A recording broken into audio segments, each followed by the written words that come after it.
it's Mary, and I hope that you are doing well.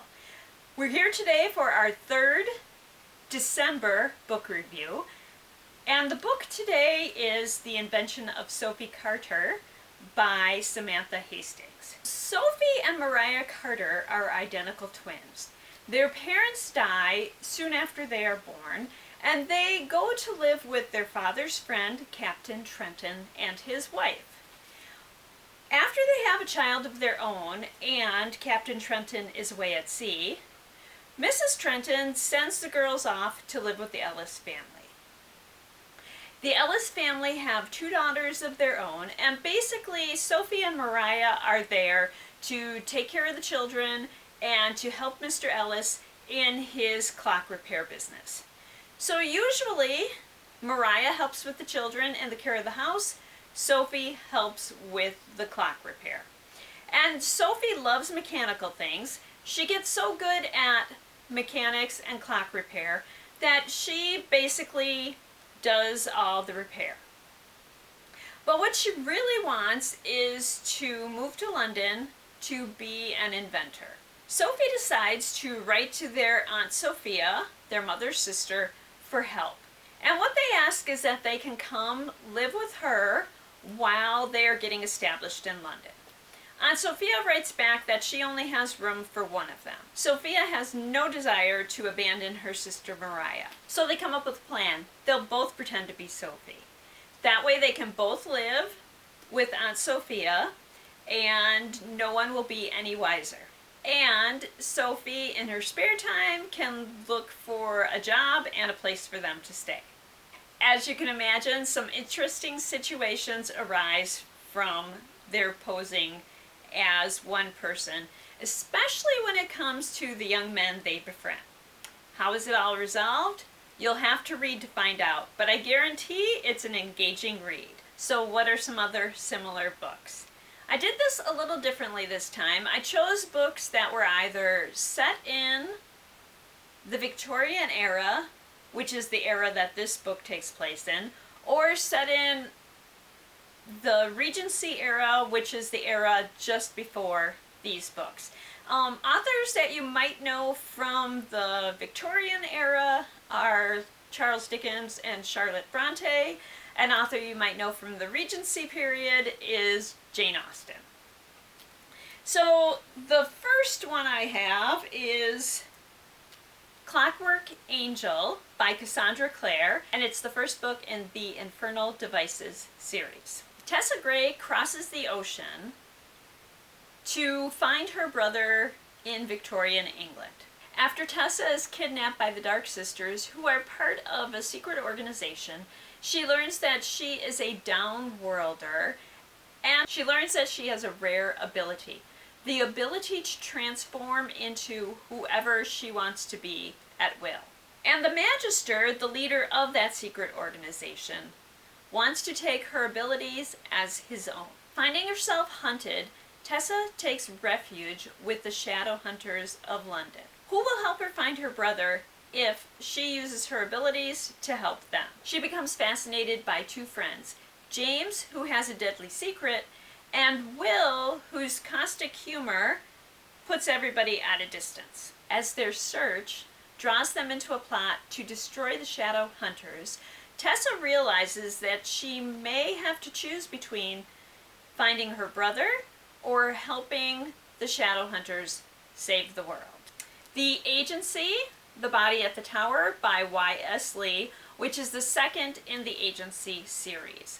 Mary Quinn is part of an all-female detective unit in Victorian London, and she's posing as a poor apprentice builder to help unmask the identity of a murderer. To do this, she has to brave the grimy underbelly of Victorian England and deal with her childhood memories of fear, hunger, and constant want. She earns the respect of the work crew, but her desire to help the needy may interfere with her ability to solve the crime. My Plain Jane by Cynthia Hand, Brodi Ashton, and Jodi Meadows. And My Plain Jane is second in the Jane series of books by this trio of authors. The first one is My Lady Jane, then My Plain Jane, and then My Calamity Jane. The authors are starting a new series next year, Mary, which will start with My Contrary Mary, followed by My Atomic Mary, and then My Typhoid Mary. My Plain Jane is based on Jane Eyre by Charlotte Bronte. But this book includes ghosts, ghost hunters, and Charlotte Bronte herself. Jane has endured years of hardship and misery and is ready to make her own way. She's hired as a governess at Thornfield Hall, and her best friend is a ghost. Charlotte wants to be a novelist, and she intends to write Jane's story. So she follows Jane on her new adventure. Alexander is a ghost hunter and a member of the Society for the Relocation of Wayward Spirits. He's about to discover that something troubling is going on at Thornfield Hall. Be prepared for murder, mayhem, conspiracy, and of course romance. And it's all good fun. We'll move on to our books from the Regency era, or set in the Regency era, and the first one is A Dangerous Alliance by Jennieke Cohen. Vicky has everything she could want. Her sister is happily married, the family estate is secure, and she is free to roam the fields around her family home. But all that comes to an end. Althea's husband proves himself to be dishonorable. And because wives' divorces of their husbands seldom succeed, she must remain married to him, which means to protect the estate, Vicky must marry. And soon. With only Jane Austen's books as a guide, Vicky enters the social season.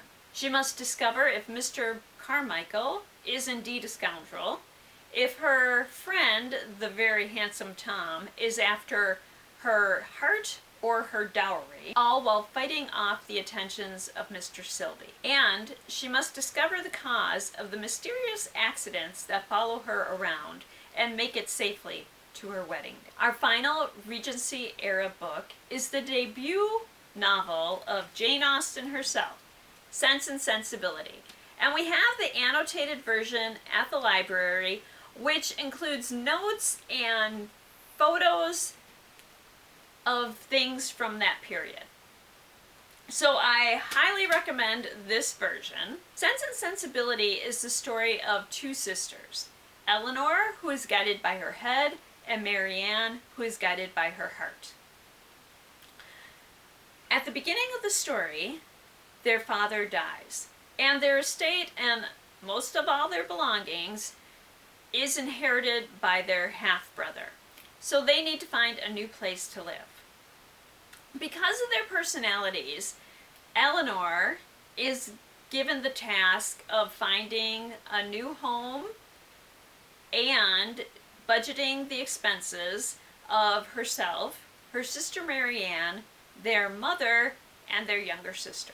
Sense and Sensibility follows Eleanor and Marianne as they experience love and heartbreak and grow to a deeper understanding of and appreciation for one another. So what is my next book? My next book is Incendiary by Zoraida Cordova. And it should take me about a week to read this, maybe a little longer, so I'll be back before the end of December with my review for Incendiary. I hope you enjoyed this look at The Invention of Sophie Carter and this glance into other books about the Victorian era and some Regency era novels. And until I'm back with the next review, I hope that you enjoy whatever you choose to read. And thank you.